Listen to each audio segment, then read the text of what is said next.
जय हिंद दोस्तों, मैं नितेश कुमार आप सभी का स्वागत करता हूं एसएससी अरीना में। आज हम लोग करने वाले हैं topic idioms and phrases alphabet C का पार्ट 3 और ओवरऑल पार्ट 8 हम लोग करने वाले हैं। और फ्रेंड्स, मैंने जितने भी इडियम्स लिए हैं वो या तो प्रीवियस ईयर से हैं और उसमें कुछ नए भी हैं, तो दोनों का कॉम्बिनेशन है। काफी अच्छा लगने वाला है आपको क्लास, तो प्लीज आप लोग इस वीडियो को एंड तक देखिएगा। चलिए शुरू करते हैं आज का टॉपिक।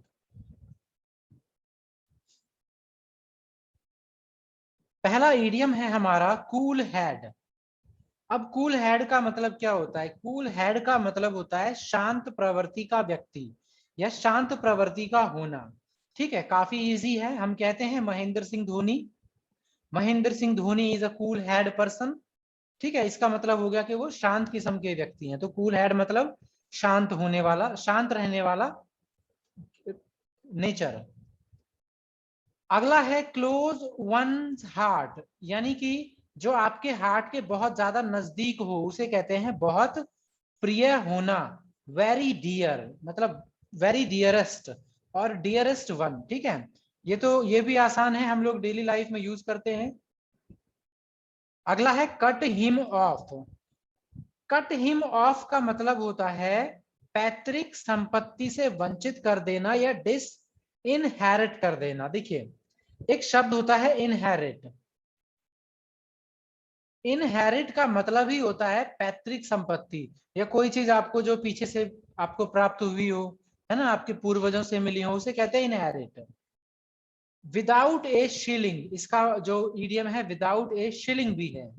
शिलिंग क्या होता है ना, ये ना एक कंट्री है, शायद Brazil, if I am not, Brazil या केन्या, दोनों में से किसी एक। जैसे हमारे यहाँ पैसा होता है, हमारे यहाँ क्या होता है, रुपए और पैसे, वैसे ही पैसे को शिलिंग कहते हैं, या तो केन्या में कहते हैं या शायद केन्या में कहते हैं। आप चेक कर सकते हैं इसे। ठीक है, तो उसका मतलब भी होता है कि पैतृक संपत्ति से वंचित कर देना।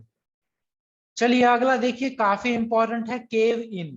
केव इन का मतलब होता है हार मान जाना, किसी के दबाव में आ जाना, ईल्ड। अब यहाँ पे ईल्ड के दो मीनिंग होते हैं, YIELD। पहला मीनिंग होता है हार मानना, जैसा कि हमने इस एग्जाम्पल में देखा भी है इस ईडियम में, केव इन। और दूसरा होता है किसी भी चीज का प्रोड्यूस करना। जैसे हम लोग क्रॉप, गेहूं चावल प्रोड्यूस करते हैं ना, मतलब गेहूं चावल को यील्ड कर रहे हैं। ठीक है, तो सेम स्पेलिंग है, मीनिंग दो है, याद रखिएगा। और केव इन का मतलब हार मानना तभी होता है जब इसके साथ इन दिया हो, तो आप इसको भी ध्यान में रखिएगा। ठीक है, ये सारी काफी चीजें इंपॉर्टेंट हो जाती हैं एग्जाम के लिए। अगला है cut one's coat according to one's cloth.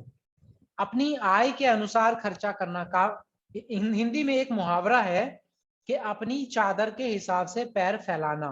तो ये इंग्लिश में है cut one's coat according to one's cloth, यानी अपने कोट को काटने के लिए वैसा ही तरीके से काटिए, कोट बनाने के लिए जितना आपके पास कपड़ा है। अगला है च्यू द कड। च्यू द कड का मतलब होता है मनन करना, पोंडर करना, मेडिटेट करना। पोंडर, पॉन्डरिंग का मतलब भी होता है सोच विचार करना। ठीक है, और मेडिटेट का तो मतलब ही हो गया कि ध्यान में मग्न होना। तो च्यू द कड का मतलब होता है मनन करना। देखिए, च्यू द कड, आपने गाय को, भैंसों को देखा होगा, वो जुगाली करते रहते हैं, है ना, वो च्यू करते रहते हैं। तो बस आप वही समझिए कि भैया वो ध्यान से कुछ सोच रहे हैं बैठ के, है ना। तो आप वहां से याद रखिए, च्यू द कड का मतलब है बैठे बैठे बस जुगाली करते रहना, यानी किसी चीज पे विचार करते रहना। अगला है cut no ice. Cut no ice काफी अच्छा इडियम है। इसका मतलब होता है कोई भी प्रभाव नहीं डालना। ठीक है, any effort you put for your boss, it is always equal to cut no ice. आप अपने बॉस पे कितना भी अच्छा इंप्रेशन डाल लें, कोई असर नहीं होने वाला है। तो कट नो आइज का मतलब कोई असर नहीं डालना। अच्छा, नेक्स्ट है हमारा cut your coat according to your cloth. Repeated है, यानी कि अपने चादर के हिसाब से पैर पसारना। अगला है क्रस्ट फॉलन। फॉलन का तो मतलब ही हो गया किसी चीज को गिराना। तो क्रस्ट फॉलन का मतलब हो गया किसी भी चीज को हतोत्साहित करना या हतोत्साहित होना।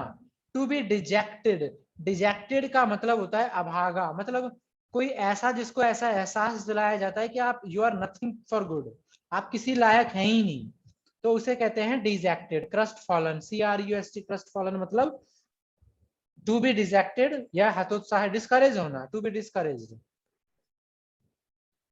अगला है कोल्ड ब्लड। कोल्ड ब्लड का मतलब होता है नरहंस हत्या या जानबूझकर निर्मम हत्या बिना किसी न, full of cruelty.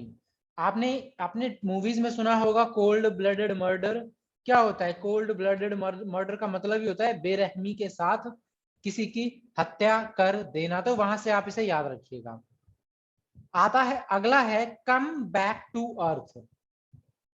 Come back to earth का मतलब होता है औकात पर आना या वापस रियलिटी पे आना। बोलते हैं ना आसमान में ज्यादा मत उड़ो, जमीन पर वापस आ जाओ, या इंसान को जमीन पर रहना चाहिए। तो उसका क्या मतलब है, इंसान को अपनी हैसियत के अनुसार रहना चाहिए या फिर अपनी हैसियत से ज्यादा कभी भी नहीं जाना चाहिए। तो कम बैक टू अर्थ का मतलब होता है औकात पर आना, रिटर्न टू रियलिटी। ठीक है, आई होप आपको समझ में आ रहा हो। अगला है करी फेवर विद। देखिए करी का तो पता नहीं, लेकिन फेवर विद का तो मतलब आप समझ ही जाएंगे, किसी को फेवर देना। तो करी फेवर विद का मतलब भी हो गया कि किसी को फेवर करना। अब वो आप चापलूसी करके कर रहे हो, जैसे कि पुलिस भी कई बार फेवर करती है किसी किसी क्रिमिनल को, तो करी फेवर विद, तो वहां पे तो चापलूसी नहीं कर रही ना, लेकिन फिर भी एक तरीके से करी फेवर विद का मतलब आप अपने कुछ फायदे के लिए किसी को सपोर्ट करते हैं। अगला है come out of his shell. देखिए come out of his shell का मतलब होता है कि मिलने जुलने लगना, सोशेबल होना, लोगों से समाज में घुलना मिलना। जैसे कि आप लोगों ने कई बार देखा होगा, अगर कोई, जैसे क्रिकेट में भी इस टर्म को यूज किया जाता है कि ये प्लेयर अपने शेल में चला गया है, शेल से बाहर नहीं आ पा रहा। ठीक है, तो इसका मतलब होता है कि वो एक तरीके से गुमनाम वाली जिंदगी होती है ना, बिल्कुल अपने आप में खो जाना, ज्यादा बाहर चीजों के बारे में ध्यान में नहीं जा पाना, वो डिस्करेज हो जाते हैं एक तरीके से, डिसअपॉइंट डिसी निराशा हो जाता है, डिसअपॉइंटमेंट हो जाती है उनको बहुत ज्यादा किसी चीज से।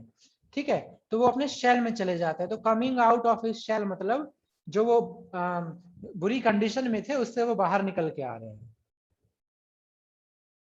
अगला है cry over spilled milk. Cry over spilled milk का मतलब होता है कि क्राई करना, अब दूध गिर गया है उसके ऊपर, मतलब व्यर्थ पछताना। सोचिए कभी दूध गिर गया, उसको वापस उठाया जा सकता है? नहीं। तो क्राई ओवर स्पिल्ड मिल्क का मतलब हो गया कोई ऐसी चीज पर दुख व्यक्त करना जो कि अब चला गया है, अब वो रोने से कोई फायदा नहीं, आपके पास नहीं आने वाला। Creature comforts. क्रिएचर कंफर्ट्स का मतलब होता है कि ऐसी कंफर्ट्स की चीजें जो क्रिएचर के लिए बनाई जाती है। क्रिएचर का मतलब ह्यूमन, हम क्रिएचर हैं, हमारी कंफर्ट के लिए जो भी चीजें बनाई गई हैं वो सारी चीजें कहलाती हैं मटेरियल बेनिफिट्स, या एक तरीके से लग्जरियस, लग्जरी, विलासिता, मटेरियल कंफर्ट। ठीक है, तो क्रिएचर कंफर्ट से याद रखिएगा, आसान है। करी फेवर, करी फेवर मैंने अभी आपको करवा दिया है, करी फेवर विद समवन या करी फेवर, दोनों का मीनिंग सेम है। अगला है कम होम टू।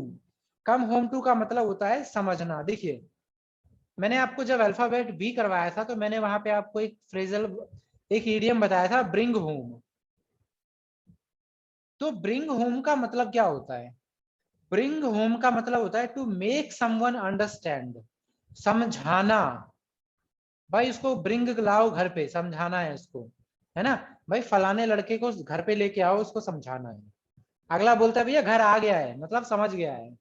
तो ब्रिंग होम का मतलब होता है किसी को समझाने का प्रयास करना, और कम होम टू का मतलब होता है समझ में आना, समझना।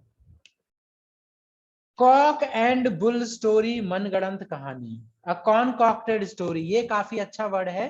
कॉन्कॉक्टेड आपको देखने को मिलेगा कई जगह। ये कॉन्कॉक्टेड का मतलब होता है मनगढ़ंत। देखिए कॉक यानी मुर्गा, बुल यानी बैल, सांड, दोनों को लेकर के कोई कहानी नहीं बन सकती।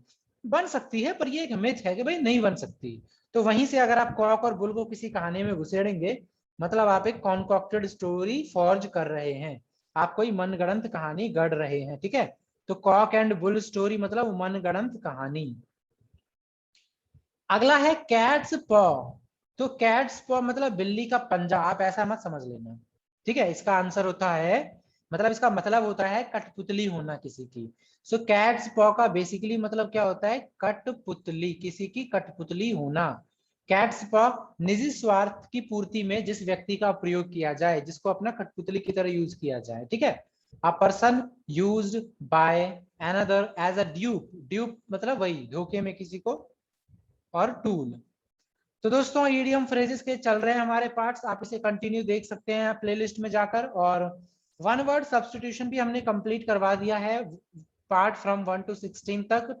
ये बेसिक लेवल वालों के लिए हो चुका है। जब ईडियम्स हो जाएगा तो मैं टफ लेवल के वन वर्ड सब्स्टिट्यूशन भी करवाऊंगा। उम्मीद है कि आप बहुत प्यार देंगे इस वीडियो को। तो चलिए वीडियो आज का यहीं स्टॉप करते हैं। आज का वीडियो देखने के लिए आप सभी का बहुत बहुत धन्यवाद।